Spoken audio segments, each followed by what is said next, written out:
अस्सलाम वालेकुम। उम्मीद है आप सब लोग खैर आफियत से होंगे, ठीक ठाक होंगे। मेरा नाम सब्तान है। मैं पैदर पे यहाँ पर अक्सर वीडियोस बना रहा होता हूँ चीज़ों से मुताल्लिक़ अपनी फाइंडिंग्स से रिलेटेड। तो हमारे रिसेंट एक अकाउंट को 1 साल हो गया और उसकी परफॉर्मेंस शीट के ऊपर हम लोग ट्रैक रख रहे थे। So I thought to make a video and share a real life case study with you guys कि यहाँ पे बहुत सारे लोग हैं जो लोग स्टोर से स्टार्ट कर रहे होते हैं, अपना थ्रू आउट द ईयर ही काम चल रहा होता है सबका, ठीक है। तो अब हमारे पास क्या हुआ कि हमने लास्ट ईयर से सितंबर और इस साल के सितंबर जब क्लोज़ हुआ तो हमने क्या नाम है कुछ स्टैट्स वगैरह उसके बनाए, हम जैसा इंटरनली बनाते हैं अपनी प्रोग्रेस को ट्रैक रखने के लिए। तो हमने देखना ये है कि यहाँ पे कि हमने कितना इसमें प्रोग्रेस किया, क्या पीपीसी के मामलात रहे, क्या थ्रू आउट द ईयर इसके अंदर जो है क्या नाम है हर्डल्स आई, और कितनी ही हम लोगों की इन्वेस्टमेंट लगी थी, और क्या वन प्रोडक्ट स्टोर था या मल्टीपल इसमें आइटम्स थे। तो इसके हवाले से ये केस स्टडी है, ठीक है।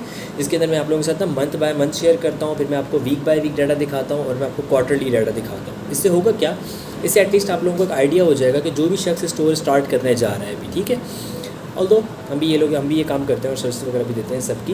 तो अगर आप खुद स्टार्ट करना चाह रहे हैं ना तो ये आपको बड़ा हेल्प आउट करेगी ये चीज़। अच्छा, होगा क्या इसके अंदर, अब मैं यहाँ पे आपके साथ अपनी स्क्रीन शेयर करता हूँ, आप लोग मेरी स्क्रीन पे आएँ और हम यहाँ पे देखते हैं। तो सबसे पहले तो हम ये डाटा को देखते हैं ना यहाँ पे कि ये मेरे पास मंथली यहाँ पे डाटा ओपन है जिसके अंदर सितंबर से स्टार्ट होके जो है ना ये अगले साल के सितंबर तक आता है। तो जहाँ आपने मैंने सितंबर में स्टार्ट किया था इसे कोई आई रिमेंबर पिछले साल जो है ना सितंबर के आखिरी के 4 दिन 5-6 दिन 7 दिन का डाटा है ये, या नहीं बल्कि ये सितंबर का पूरा महीना है जब हमने फ़र्स्ट टाइम स्टार्ट किया। तो इसने कोई तकरीबन हार्डली 1600 की सेल की यहाँ पे। उसके बाद क्या नाम है ये जो है क्या नाम है 1000 की ऑर्गेनिक टोटल इसको आई, और जो है ना कोई 500-600 के करीब इसको पीपीसी से सेल पड़ी, और ये अकाउंट चल पड़ा जिसमें इसका एकॉस चल रहा था 61, टेकॉस 21 पे था, और ऑर्गेनिक और पीपीसी का रेशो जो है ना ये था। अच्छा, इसमें हमने ना मल्टीपल प्रोडक्ट्स डाली थी डे 1 से ही। हमने वो चीज़ छोड़ दी है अपने इंटरनल मामलात के अंदर के जो हम पहले किया करते थे मामलात कि भाई हम लोग मैक्सिमम प्रोडक्ट्स मतलब एक प्रोडक्ट का स्टोर हो या 2 प्रोडक्ट का स्टोर हो। नहीं, मुझे सामने आ गया कि वो चीज़ उतना काम नहीं करती, उसमें रिस्क एंड रिवॉर्ड रेशो की जो मैनेजमेंट है उसमें डिफ़िकल्टी हो जाती है इंसान को। तो अब हम यहाँ पे क्या करते हैं, हम लोग जितने भी अकाउंट स्टार्ट करते हैं हमारी कोशिश ये होती है हम उसके अंदर ना 5 से 10 एसेंस के ऊपर जा रहे हैं, मल्टीपल वेरिएशंस हो, मल्टीपल प्रोडक्ट्स हो। होगा ये कि उसमें चंद डूब जाएंगी, चंद बहुत अच्छा परफॉर्म करेंगी, ठीक है, हो सिमिलर एक निश के अंदर। और डे 1 से हम उसके साथ जो है सोशल वगैरह भी शुरू कर देते हैं, यानी कि सोशल मीडिया, ताकि हम उसकी वैल्यू एक जो है ना बनाते रहें। अच्छा, डिपेंड करता है कि आपकी प्रोडक्ट क्या है या आपकी निश क्या है। अब यहाँ जो हमारी प्रोडक्ट थी वो कोई ऐसी प्रोडक्ट नहीं थी जो बिल्कुल ही निश बेस्ड हो, मतलब एक ज़रूरत की चीज़ है जो अमूमी तौर पे लोग इस्तेमाल करते हैं, ठीक है। तो यहाँ पे हमने उसकी मल्टीपल क्या नाम है SKUs बनाए, और SKUs बना के उसको FBM के ऊपर हमने स्टार्ट कर दिया, क्योंकि हमारे पास यूके में सर्विस है। हम लोग जो है क्या नाम है FBM कर सकते थे इसको, यूके US का दोनों जगह ही है, बट हम लोग इसको FBM कर सकते थे। तो हमने इसको FBM किया ताकि हम अपनी FBA फ़ीस बचा लें, और जो है ना सिर्फ हमें रेफरल पड़े। हाँ, बस एक हर्डल था कि हमें 20% पड़ता है पीपीसी के ऊपर, वो तो खैर सबको ही पड़ रहा होता है। तो हम लोगों ने यहाँ पे क्या किया कि देखें, जैसे ही अक्टूबर आया हमने स्पेंड थोड़ा सा और बढ़ा दिया इसके अंदर। स्पेंड बढ़ा तो इसकी पीपीसी की सेल भी बढ़ गई, पीपीसी की सेल बढ़ी तो हमारी ऑर्गेनिक बढ़ी, हम थोड़ा बहुत कहीं ना कहीं चीज़ों पे आए, टेकॉस हमारा ख़राब हो गया। फिर उसके बाद नेक्स्ट मंथ नवंबर आया। अब अक्टूबर नवंबर दिसंबर ज़रा सा सेल ज़्यादा वाले महीने होते हैं, ज़्यादा सेल आती है अमूमी तौर पे यहाँ पे ना। तो ये अकाउंट स्टार्टिंग ही सितंबर में हुआ था, तो अक्टूबर नवंबर और दिसंबर में इस पर अच्छी सेल लगी, ठीक है, अच्छी सेल वगैरह आई उस हिसाब से कि तो बिल्कुल ही स्टार्ट था ये, और बहुत लो इन्वेस्टमेंट से हमने इसको स्टार्ट किया था। आई रिमेंबर उस टाइम पे हम लोगों ने कोई जस्ट इन्वेंट्री बाई की होगी 3000 पाउंड तक की, कोई ना 2500-3000 पाउंड मैक्सिमम इन्वेंट्री के ऊपर हमने खर्चा किया था, और बाकी जो पीपीसी का खर्चा था वो मेजर तो डिस्बर्समेंट से खुद ही पे हो जाता था, जो पीछे बचता था वो हमें थोड़ा बहुत लॉस किया। खैर, इसमें जो हमारी प्रोडक्ट्स थी वो हम लोगों ने 40 से 45% के प्रॉफिट मार्जिन के अराउंड थी, मतलब 40 से 50% का जो प्रॉफिट मार्जिन होता है उसके अराउंड हमने प्रोडक्ट्स लॉन्च की भी थी। और ये भी एक बड़ा आप ख्याल रखें कि आप लोग अगर यूके वगैरह में लॉन्च कर रहे हैं तो आपके मार्जिन होना चाहिए 40 से 50। की वजह ये होती है कि जब आप वैट वगैरह पे करते हैं, एक तो आपको 20% तो पीपीसी पे लग जाता है, तो अगर आप 1000 भी पीपीसी पे स्पेंड करते हो तो वो 1200 हो जाता है। 1200 को आप साल से करो तो आप तकरीबन नहीं भी नहीं 2400 पाउंड तो सिर्फ वैट की मद में आप दे देते हैं, जो क्लेम नहीं कर सकते आप अनटिल और अनलेस आप 20% के लिए रजिस्टर्ड ना हो जाए, ठीक है। और जब आप 20% रजिस्टर्ड हो जाते हैं तो फिर आपको इनपुट आउटपुट देना पड़ता है, उसमें भी एट द एंड 12-13% आप पे कर रहे होते हैं। तो आपका मार्जिन इतना होना चाहिए 40, क्योंकि उसके बाद अगर आपने टेकॉस अपना कहीं 15-20 के ऊपर भी ला के 25 पे भी ला के लॉक कर दिया तो फिर वो आपके लिए प्रॉफिटेबल होगा, और रियलिस्टिकली आप 12-13%, 15-20% बना रहे होंगे depending upon the profit margin, ठीक है। खैर अभी ये हमारा अकाउंट थ्रेशोल्ड पे हिट नहीं हुआ, क्योंकि अब तक इसकी जो टोटल सेल्स रही पिछले साल की वो तकरीबन 58,000 पाउंड पे आई हैं, ठीक है, 58,000 पाउंड आई, तो फिर जुलाई भी ख़त्म हो जाए, अब अगले जुलाई देखेंगे कि क्या मामला है, कि इसको रजिस्टर्ड होगा उस टाइम पे या नहीं। But the case study is कि हमने इसको स्लो पे स्टार्ट किया, मल्टीपल SKU से इसके अंदर। अब मल्टीपल SKU होने की वजह से हुआ ये है कि हमारे जो हम थोड़े से SKU पे PPC करते थे, बाकी SKU हमारे जो है वो डायरेक्ट आते थे। और इसके अंदर आप जितनी भी PPC देख रहे हैं, इसमें स्पॉन्सर ब्रांड नहीं है, इसमें डिस्प्ले एड्स नहीं है, क्योंकि ये हमारा रजिस्टर्ड ब्रांड नहीं था। हम लोगों ने ब्रांड भी रजिस्टर्ड नहीं किया इसको स्टार्ट में। हमने जस्ट को स्टार्ट किया, तो हमने कहा कि हम इससे मैक्सिमम पैसा निकालेंगे, प्रॉफिट निकालेंगे, और जो है क्या नाम है, इसको हम लो इन्वेस्टमेंट के ऊपर रख के सेल लाने की कोशिश करेंगे। तो वी डिड दैट ना, that's what I am sharing with you here. तो फिर हमारे साथ यहाँ पे अक्टूबर, नवंबर, दिसंबर, वही मतलब 1300 2500 की सेल आई, 3500 की सेल आ गई, नवंबर में, दिसंबर में आ गई तकरीबन 2800 तक की सेल आ गई। तो हमारा साल ख़त्म हो गया 22। फिर जनवरी आया, जनवरी में फिर हमें आई अच्छी सेल इसके अंदर, तकरीबन ये 2500 3000 को शिफ्ट लगा, और ये गया 6500 पे गया।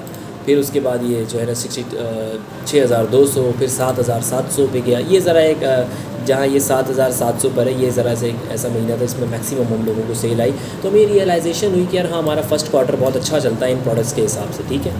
अच्छा, एक और मिथ भी है कि एवरग्रीन प्रोडक्ट्स और सीजनल प्रोडक्ट्स ना, लोग समझते हैं कि यार सीजनल प्रोडक्ट नहीं करनी चाहिए, सीजनल प्रोडक्ट करनी चाहिए, अच्छी होती है, एवरग्रीन भी करनी चाहिए। और एवरग्रीन प्रोडक्ट्स के अंदर भी मैं आपको बताऊं, हमेशा वो through out the year same नहीं रहती, इनमें ना डिप्स आते हैं, मतलब समटाइम्स अपसाइड आपको जो है ना क्या नाम है वेव उठेगी, समटाइम वो डाउन साइड पर जा रही होगी। तो जब आप ये डाटा को मेजर कर रहे होते हैं इस तरीके से, तो होता क्या है कि एक साल में आपको पता होता है कि यार आपने कौन से महीने के लिए कैसे प्रिपेयर होना है, ठीक है।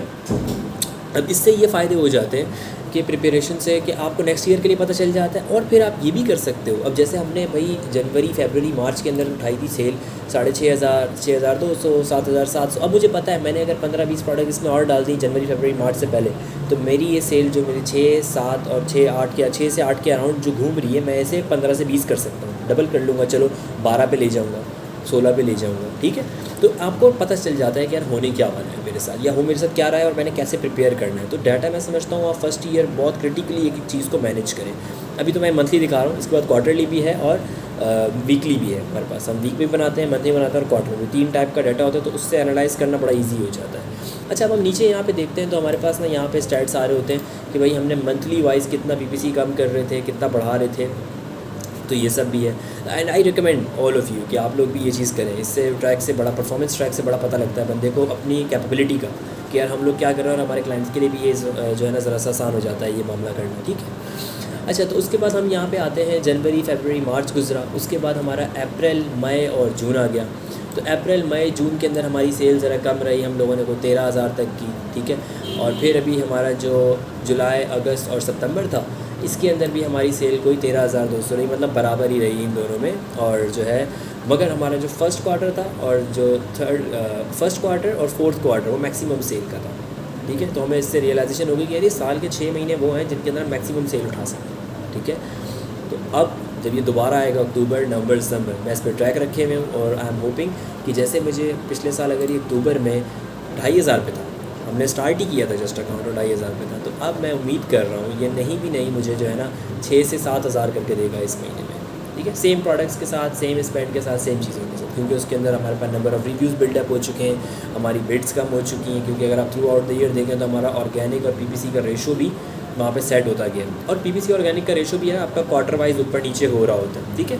इसको हम यहाँ पे देखते हैं क्वार्टरली के अंदर, ठीक है। अब हम क्वार्टर में आते हैं, तो ये फर्स्ट क्वार्टर है, ये सेकंड है, और ये हमारे पास थर्ड क्वार्टर आ रहा है। तो हमने क्या किया भाई, फर्स्ट क्वार्टर में हमने कोई सेल की थी टोटल 20,000 की, फिर वहीं पे हम 13,000 पे आ गए, फिर 13,000 पे आ गए। बट अगर हम इस पर ऑर्गेनिक PPC का रेशो देखें, तो आप यहाँ देखें ज़रा, 71% PPC, 28% ऑर्गेनिक फर्स्ट क्वार्टर में। वो हुआ क्यों?